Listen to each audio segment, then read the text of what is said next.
So when is an invention obvious? This can be hard to figure out, so we're going to look at it step by step. In particular, start with the big picture of why it matters if an invention is obvious in evaluating patentability. So let's think about it in terms of if there's any harm. The person who's trying to get a patent would say, we should grant a patent because it's obviously new. Um, Even if it might be obvious to someone. But for everybody else in society, there are, in fact, downsides. When you grant a patent, that person has a right to exclude everyone else, which means if the person is selling a patented product, that will drive up the costs. At the same time, for other inventors, if they build on that innovation, they may be blocked for that time if they don't have money to pay for a license. And normally we want to grant patents, but we also want to promote innovation. So if you have an invention that is not completely, or rather it is new, but it's just a little bit new, maybe it's not the best return on society's um, expenses to give a patent.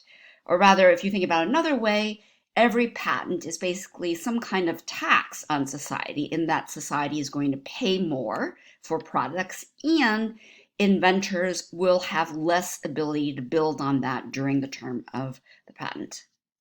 Also, as the Supreme Court has mentioned, we think of inventors as highly qualified people. They are not just um, mechanics. So if it's a small tweak that any mechanic or AI could have figured out, maybe it doesn't really deserve a patent.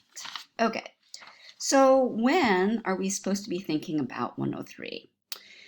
In the big picture, I consider 103 obviousness to be somewhere that comes up only after you've gone through all these other analyses. So in particular, you already decided it's patentable subject matter, it's useful, and it is new and not barred by anything the inventor did.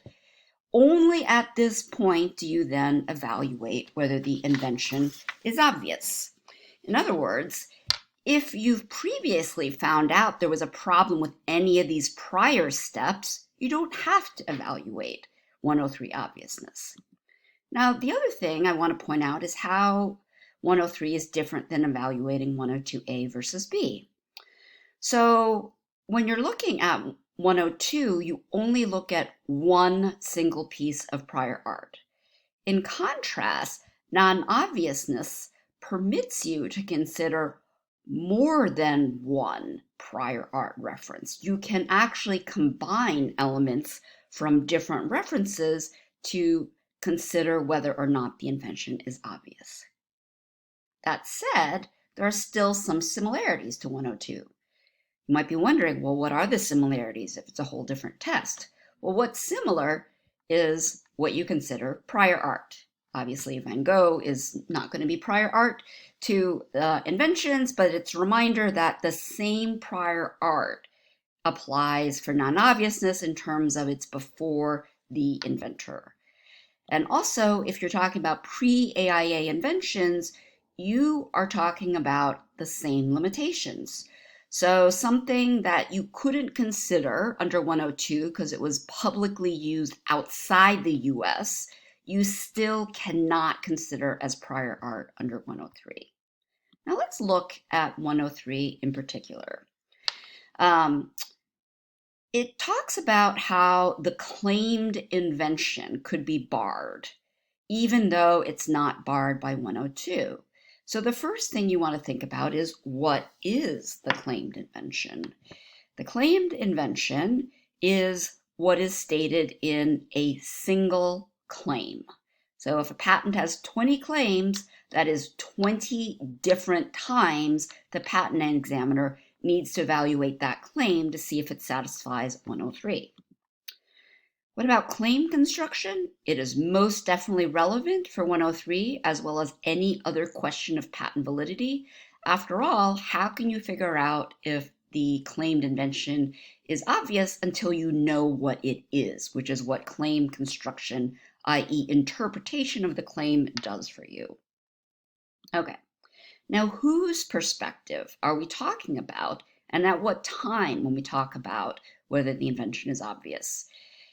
The inventor will say it's not obvious to him, but that's not what the statute says. It says you should look at it based on a person having ordinary skill in the art, whether they would consider it obvious at the time the invention was made.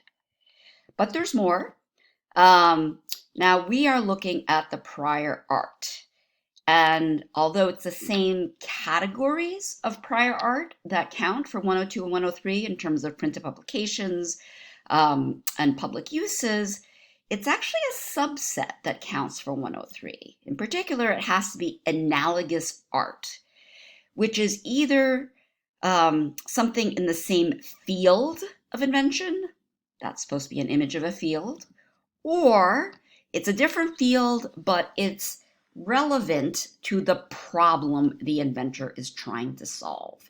So for example, if you're inventing a new way to like have a hinge on a laptop computer, you would consider maybe traditional laptops and their hinges, but you'd also consider other hinges that are not in the field of laptops, whether those hinges are on musical instruments like a piano, or maybe a door, or maybe some kind of motor vehicle, any kind of hinge.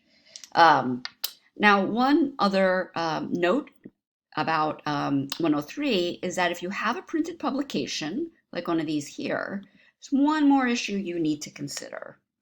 And this is also, again, similar to 102, but just so that you don't forget, I want to remind you that for publications, they only count as prior art if they actually enable you to make that invention.